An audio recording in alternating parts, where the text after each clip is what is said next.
Michael Porter Jr. could be a real factor in this series because you're going to have Jokic dealing with Anthony Davis and a chance that 6'10" Michael Porter Jr. grabs some extra rebounds. Yeah. So especially in a game one when the focus, the Lakers aren't stupid. It's going to be Nikola Jokic is going to be the sole purpose, which gives guys like Jamal Murray an opportunity, which gives guys like Michael Porter Jr. a chance to contribute more. So at plus 850, it's worth it. He's actually come close to 5 double-doubles in the playoffs. There was a couple of games where he was like a rebound shy. So at this point, the factor here is that Nikola Jokic's rebound prop is 13.5. Yeah, that's a lot. I know. I don't want to play any unders with Jokic, and it's actually minus 132 the under. I was thinking about going points, rebounds, and assists under on Jokic. I don't really want to necessarily fade him, but I'm not rushing to play any of his Here's the overs. one thing about his assists. If he's dealing with double teams or dealing with Anthony Davis, he's going to be kicking out to guys a lot more. Best passing big man the NBA's ever seen. If you're going to go under, I would go under points and rebounds. Yeah. I'd leave the assists alone. So I'm glad. In fact, I'd go over on assists. I did. 9.5 minus 125. Yep. Yeah. I went over on assists. I'm glad that you brought up the rebounding angle. So I'll join you on the double-double, but I also did grab Aaron Gordon over 6.5 boards because it's plus money, plus 115. Same angle. And he needs to have a big night. I like his points because he hasn't really got it going the last couple games, and somebody else is going to have to score. So I'll take a shot with him and Porter Jr. They could both easily score 16 points in this game. Did you? So I'm a big college football fan, huge college football fan, kind of a degenerate a little bit. And I used to do the message boards. I'm a big Notre Dame fan, and I would have like the Fire Charlie Weiss board, and I would just be ripping this guy. It used to be Dom Capers, the defensive coordinator for the Packers. I wanted him gone for what seemed like a decade. But then when I actually started covering teams, and like people wanted the Brewers hitting coach fired because Christian Yelich was struggling, or I was covering the Packers and everybody wanted Mike Pettin gone, I was like, well, he doesn't really have the horses. You kind of figure out, like, a lot of these guys, they're good coaches. They're good people, but sometimes you just need a change of scenery, and I can't believe I'm doing this. I woke up this morning, and I was like, you know what? I think I'm going to defend Doc Rivers today because what could he have really done differently? Now, the problem for Doc is he's choked away many playoff series. Add a few minis, a few more minis in there. And what really screwed Doc was a couple of years ago, the choke job against Atlanta. But it wasn't his fault when you think back, man. Ben Simmons got the yips. There was nothing that Doc could have done about that. What could Doc have done better in this series? James Harden no-showed. He was scared of the ball in Game 7. Embiid, what happened to Embiid is the same thing that happens to Embiid every single season. He's a great player, but basketball is obviously a game of runs. The Celtics go on that huge run in the third quarter, and Embiid didn't want to fight back. He just threw in the towel. That happens to him every year. You notice that, though? Yes. Once the going gets tough, he's like, all right, I'm out. I'm checked out. And Harden's kind of the same guy. Number 3 goes to the Portland Trailblazers. No! Oh, Brandon Miller is going to be a Portland Trailblazer. Trista is going to hate it. That's awesome, but I was going to bet that exact result, Chase. Number 2 is the Hornets, which means the Spurs San Antonio Spurs got exactly what they've been pushing for. They tanked the hell out of their season, and Victor Wembanyama is going to be a San Antonio Spur. I've been thinking about this a lot. I feel a lot stronger about how to attack the series stuff with Heat, Celtics, and maybe we'll talk about that in a little bit. But Nuggets, Lakers, you could kind of make the case for either the Nuggets or the Lakers that we're way overvaluing what they've done in the playoffs so far. Like Golden State past its expiration date, how impressive is that really? Memphis, way more bark than bite. Like, what have they really done in the playoffs historically under this group? Like, cool, you won in the first round last year. Like, they're a 2 seed with no experience. So you could make that case if you're anti-Lakers. If you're anti-Nuggets, I thought the Suns' outcome was really predictable. I mean, they traded away so much to get Durant. To me, that trade was always going to be about what they could do next year and in the next 3 years after they have a free agency or two to add some additional pieces to the team. So I wasn't as impressed with the Suns toppling as maybe others were. I'm really curious which one of those ends up playing out, which one of those outcomes ends up looking a little more hindsight smart in the next 2 weeks. I think the Lakers it's not even the Lakers, it's LeBron's experience of what he can bring to the court. Ultimately, it's hard for me to go against that. But Denver's offense is so powerful, and I think they're going to challenge the Lakers defense in ways that maybe they haven't been yet. So my heart leads Lakers. I think my brain leans Denver. That's where I'm at. Here's my question. What would the Bears give up for Chase Young coming off a knee injury that hasn't had a sack presumably since the 21 season? And that's what are you giving up?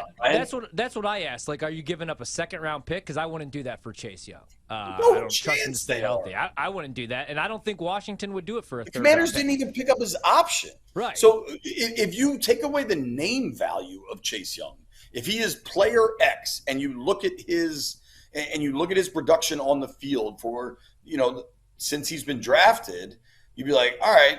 He's going into a contract year. What do you give up for a guy going into a contract year with that level of production? It's a sixth, a fifth.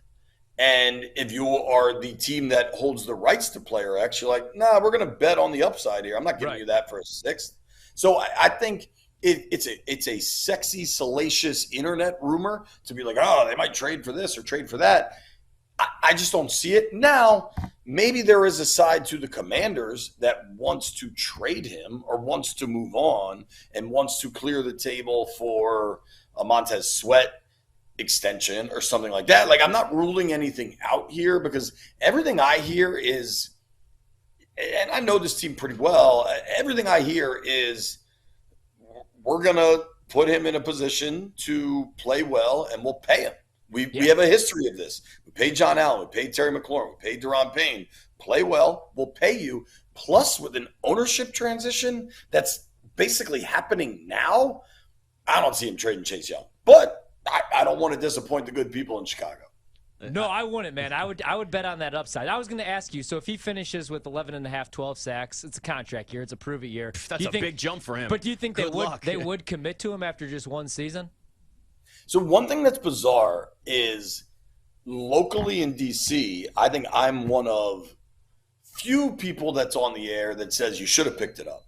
Yeah. I think nationally people are like, yeah, of course you should have picked that up. What are you doing? Locally, I think people are frustrated because there was a lot of production as a rookie. And the only thing I get a little testy about is if you look at that rookie year and don't think he was dominant. When he was healthy, he was dominant. Now, there were periods where he wasn't healthy, but the second half of the year, they won a relatively junky NFC East. Dak got hurt. Philly was a mess. It just was not a good year in the NFC East. But Chase Young won that Defensive Rookie of the Year for a reason. He was making big play after big play after big play.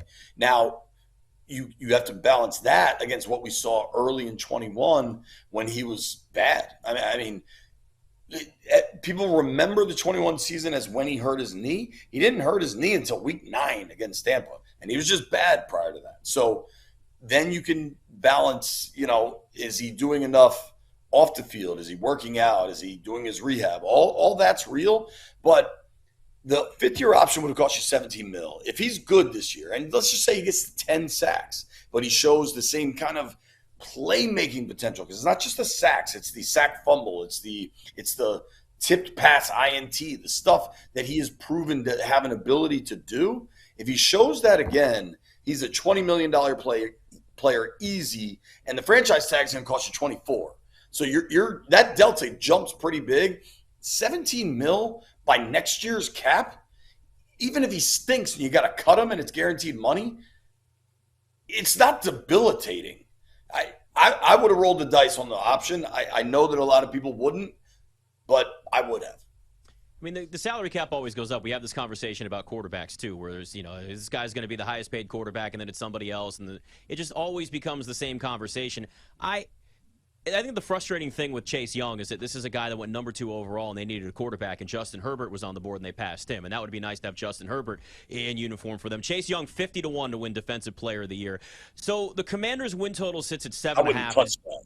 Not a chance. Not a chance. I don't even care if he has double-digit sacks. He ain't winning it. Not with Micah Parsons. Right. I mean, there's a million other names ahead of him. I would bet on both Moses. I'd bet on 10 guys before Chase Young, even if he has double-digit sacks. But their win total sits at 7.5. It's actually jumped a little bit. It was 6.5 for a while. It's juiced to the under, though, -150. Overs at +125. I mean, when you look at this team on paper, they're a good team. You've got a great defensive line. They've added a lot of weapons on offense. What this really comes down to is Sam Howell, if he is the starting quarterback, what he looks like. What are you hearing from? Because we know what they're saying publicly, really talking him up, hyping him up. He had a good game the last game of the season. It was fine, but do they believe in him? Do you think as much as they're saying publicly?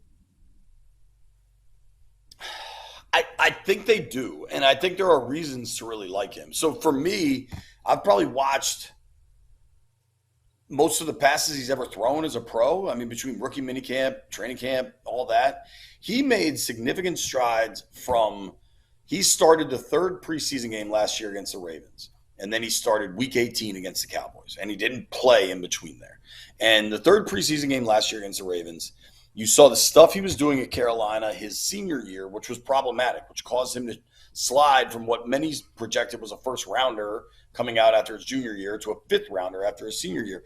And basically it was at the slightest hint of a pass rush, he just took off running, scrambling, doing the stuff they don't want you to do. And you're going to get killed in the NFL doing that. And by the time week 18 against the Cowboys came around, his feet were a lot more stable. He stayed in the pocket when there was pressure, and he delivered some big-time throws. I say that knowing he only had 11 completions in his NFL career. And I don't know that Sam Howell's the guy. He's got a big arm. He's got good feet. He's athletic, real humble, hardworking kid. There's a lot to like there. But if we're just talking odds and probability, the probability of a fifth rounder with 11 career completions being the guy that leads you to a playoff berth or even like 8 wins, probably not going to happen, honestly. So one thing that was interesting is I've known since, honestly, going into week 18 that their plan, maybe even before that, frankly, when they never reworked Carson's deal last year, and as much of a disaster as Carson Wentz was, it was because they're like, we really like this kid we drafted. So this was the plan, and they were never drafting a first-round quarterback. There's everything with the Commanders always gets reported crazy. I don't think they were ever trading up. I don't think Hendon Hooker was ever in the plans, all those sorts of things. They were rolling with this kid, and I don't know if it's going to work, but it's intriguing. It's probably the Heat, but really just because of where things are at with the Lakers, Nick, what Hal told me most recently, and this is just from over the weekend here, the Celtics and Heat would each be losers for the Eastern Conference Finals. They'll lose to either one of those teams winning the East, but both would be winners should they win the title. So really all it's a matter of is they just want the East to win the championship if it's the Lakers. Now, even if it's the Nuggets, they might still want the East in that case because, as I've noted, there has been – the Nuggets have been getting, kind of under the radar to a degree, but getting a little more popular. And the Colorado market, I mean, look, it's not a huge market. It's not – nobody's saying that this is New York or any other big markets that exist out there in the legal sports betting landscape. But it's a pretty active market. It's there's a ton of books that operate there, including, of course, BetMGM, so it's a robust market. And they get into it. So I think it's just a matter of they want the East to win. And if it's East against the Lakers, whoever it is, Celtics, Heat, Lakers, they absolutely want the Celtics or the Heat.